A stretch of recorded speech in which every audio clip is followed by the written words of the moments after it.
अस्सलाम वालेकुम। Welcome to learn to earn. मेरा नाम फ़रहान अमीन और मैं लर्न टू अर्न का ग्रुप हेड हूँ। आज हम बात करेंगे बीएमएल के बारे में।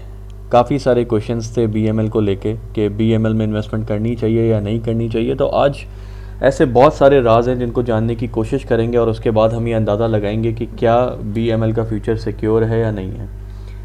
बीएमएल ने रिसेंटली जो अपने profit and loss statement show किया, वो उस स्टेटमेंट ने सबको चौंका दिया।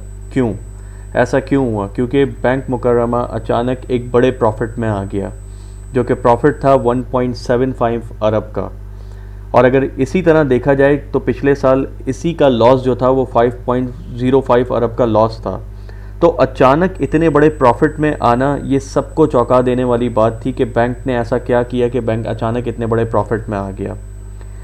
अब इसके प्रॉफिट की दो वजूहत थी कि बैंक ने कैसे इतने बड़े प्रॉफिट में आया। तो नंबर वन वजूहत थी कि बैंक ने 5.99 नेट प्रोविज़न रिवर्सल हुआ।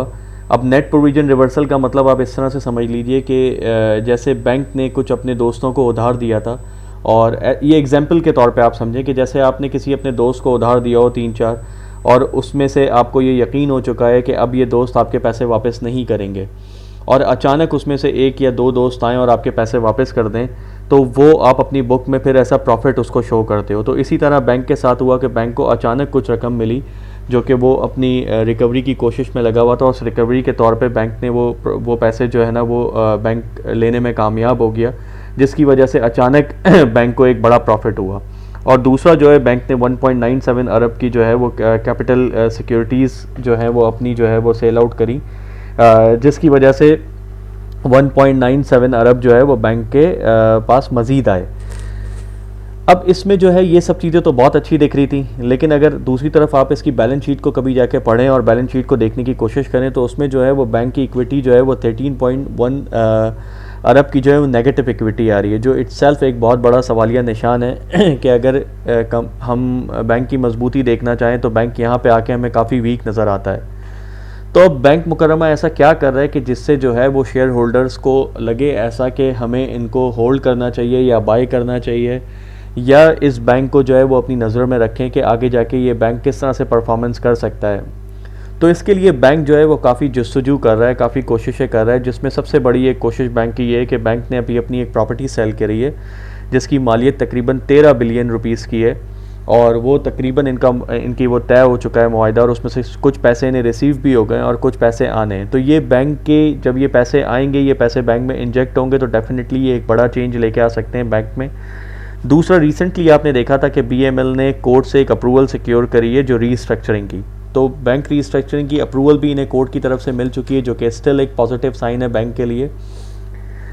अब इसमें जो बैंक के जो मेन स्पॉन्सर हैं, जो शेयर होल्डर हैं, उन्होंने इस वक्त 86.1% जो शेयर हैं वो इस वक्त उनके पास हैं, जो कि बैंक हमें ये समझ में आता है कि इस वक्त जो है वो काफ़ी स्ट्रॉन्ग है, और जिसमें एक स्वैप का ऑप्शन भी दिया गया है, वो शेयर स्वैप का। वो ऑप्शन क्या है शेयर स्वैप का कि जिसमें से वो 75.8% शेयर जो है वो स्वैप करना चाह रहे हैं, वैल्यू ऑफ 6.25, मतलब मिनिमम शेयर की वैल्यू होगी 6.25 से वो शेयर स्वैप करेंगे, जिस पे अभी उनके बोर्ड ऑफ डायरेक्टर्स तवज्जो दे रहे हैं और वो अप्रूवल के लिए गया हुआ है। वंस वो अप्रूवल हो जाएगा तो ये शेयर होल्डर के लिए बहुत अच्छी बात है कि मिनिमम 6.25 पे जो है वो शेयर यहाँ से स्वैप हो जाएगा।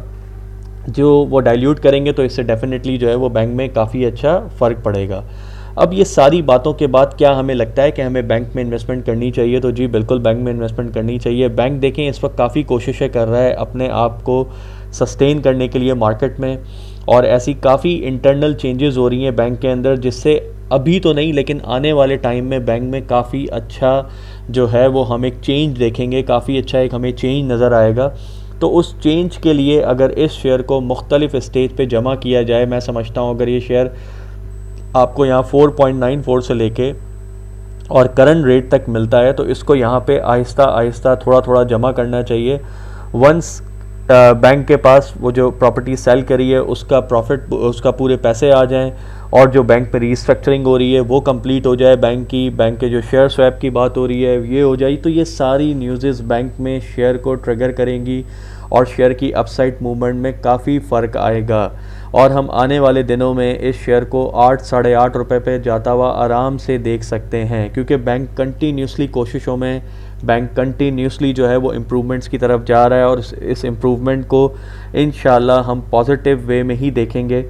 अभी तक तो जो बैंक की प्रीवियस हालत या प्रीवियस बैलेंस शीट देखा जाए तो उससे तो बहुत सारे सवालिया निशान उठते हैं, लेकिन उन सवालिया निशान को पूरा करने के लिए बैंक ने जो करंट एफर्ट्स करी हैं वो भी इनक्रेडिबल हैं। उसको भी हमें दाद देना पड़ेगी कि बैंक काफ़ी कोशिशें कर रहा है अपने आप को मार्केट में सस्टेन करने की और आम बैंक की तरह काम करने की। इससे बैंक में डेफिनेटली इनके डिपॉजिट्स में फ़र्क पड़ेगा, बैंक की जो है वो क्रेडिबिलिटी पे बहुत फ़र्क आएगा, बैंक जो है वो उनके डिपॉजिट्स में फ़र्क आएगा। तो ये सारी चीज़ें इन फ्यूचर जो है वो बैंक को ग्रो करने में बहुत आसान करेंगी। तो इसलिए इसको थोड़ा थोड़ा जमा करना चाहिए, हर लेवल पे आप इसको जमा करें। इंशाल्लाह हमें उम्मीद है कि ये बहुत जल्द आपको 8 रुपये पे जाता हुआ नज़र आएगा।